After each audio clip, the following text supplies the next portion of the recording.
Olá pessoal, continuando o nosso estudo sobre funções, nós já vimos, dada uma f de x e y, uma função como definida lá na primeira aula sobre o assunto, nós já falamos do domínio, do contradomínio, da imagem. Agora eu tenho que falar sobre o gráfico de f. Então, o gráfico de f, a notação vai ser essa daqui, gf. Pode ter outra notação, não tem problema, desde que seja esclarecido para você, onde você estiver estudando. E, por definição, isso vai ser o seguinte: o gráfico da função, ele vai ser um subconjunto dessa forma, f de x, que pertence ao produto cartesiano de x com y, né? Obviamente, eu estou dizendo aqui que o x pertence a x e a f de x pertence a y, né? Talvez nem precisasse falar disso daqui, porque quando eu estou escrevendo desse jeito, é óbvio que eu estou dizendo que esse x é um elemento daqui e esse aqui é um elemento desse outro, tá certo? Então, é um conjunto, só que é um conjunto que tem uma representação geométrica, né? Então, esse gráfico da função, ele tem uma geometria, vamos dizer assim, né?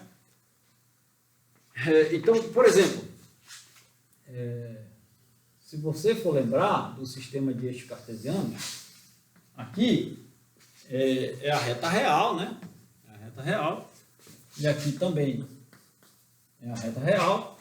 Isso daqui é a origem.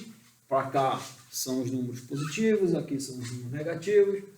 Para cima os positivos, para baixo os números negativos. Tá? Então esse gráfico, ele vai ser alguma espécie de curva aqui nesse sistema de eixo cartesiano. E ele vai se comportar dessa maneira aqui, ó. Para cada x, você vai aplicar f nele, né? Aí vai associar algum f de x que a gente está chamando de um y, né? Então, por causa disso, só para estabelecer fixar as ideias aqui, a gente vai chamar essa reta real de eixo dos y. Eixo dos y, do x. Eixo do x, ou seja, eixo x, tá certo? Então, a gente chama de eixo x e isso daqui o eixo y. Tá? Eixo dos y, eixo do x, sei lá. Aqui. Beleza? Então, aí como é que você faz o gráfico da função? Você tá vendo aqui, ó. O x, ele é algum subconjunto de R, não precisa ser a reta toda. Nós já vimos lá exemplos. Por exemplo, tinha casos lá que o x era R menos o 2, eu acho. Tinha casos que era só os números não negativos, que era aquele R+, né? O x era só essa parte aqui, tá certo? Então vai depender de quem você vai considerar o x e o y. Então, o x está aqui dentro, né? Lembre que esse x e o y são subconjuntos de R. Então, o x está aqui, é um subconjunto aqui, e o y é um subconjunto desse aqui. É assim que você está vendo.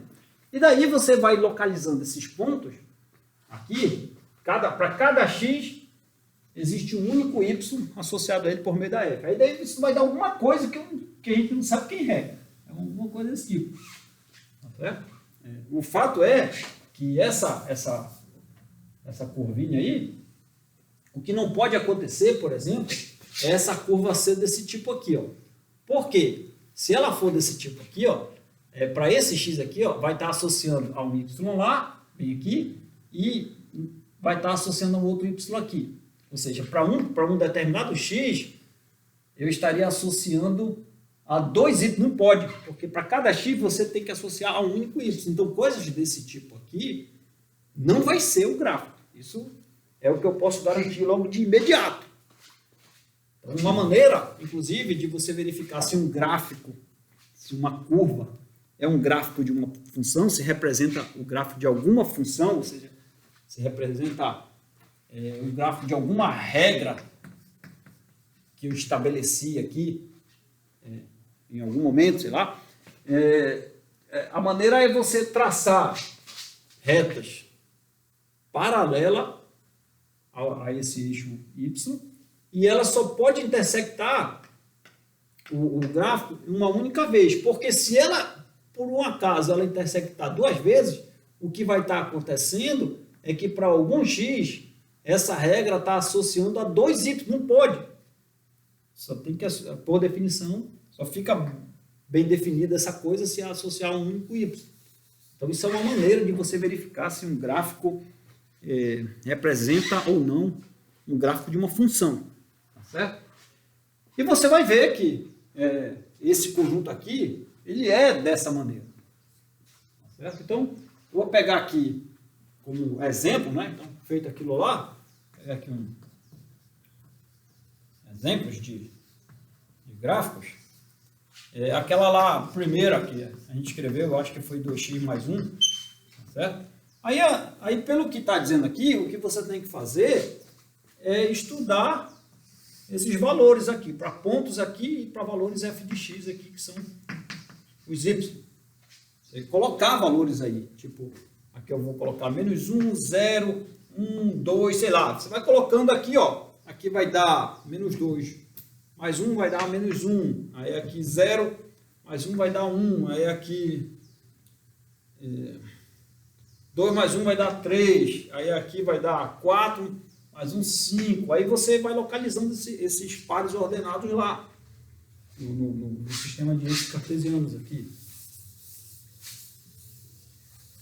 Nesse caso aqui, por exemplo, localiza eles aí, depois liga os pontos. Aí pode ser uma reta, pode ser uma curva de uma concavidade para cima, para baixo ou não, ou nem ter concavidade, sei lá. Vai ser alguma coisa.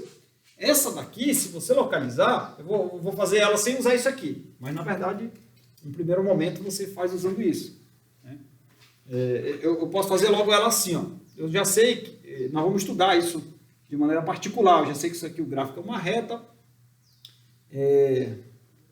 E quando x for 0, né, ela deve passar no 1 e ela é uma reta crescente, ela deve ser uma coisa aqui, ó. Então, um negócio que ajuda muito sempre é você ver quanto é que ela dá no zero, né? O valor do zero. Porque vai ser o corte no eixo Y, né? Quando o x for 0, o Y vai ser essa coisa aqui, por exemplo. Aí aqui a outra coisa que ajuda bastante é você saber quando é que essa coisa dá zero.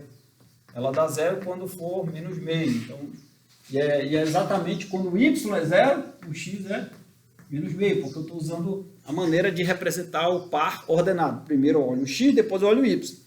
Aqui eu estou olhando o Y, o X, esse daqui é o par ordenado. Quando o X for menos meio, o Y é zero, né, que eu obtive por meio dessa conta. Enquanto que esse aqui é o par ordenado. Quando o X for zero, o Y é 1. Tá certo? Aí, se você localizar esses pontos aqui, de maneira que você estabelece uma escala lá para o eixo X, para o eixo Y, e localizar, você vai ver que vai dar uma coisa daquele tipo lá. O que não pode é você achar que só isso daqui vai dizer precisamente que é o gráfico. Não dá certo. Se você colocar isso aqui, por exemplo, no Excel, o gráfico vai ser várias... até dá para fazer. Fica mais ou menos perto de um gráfico. Quer dizer, na verdade não fica nem perto. Mas se for reto, aí vai ficar perto.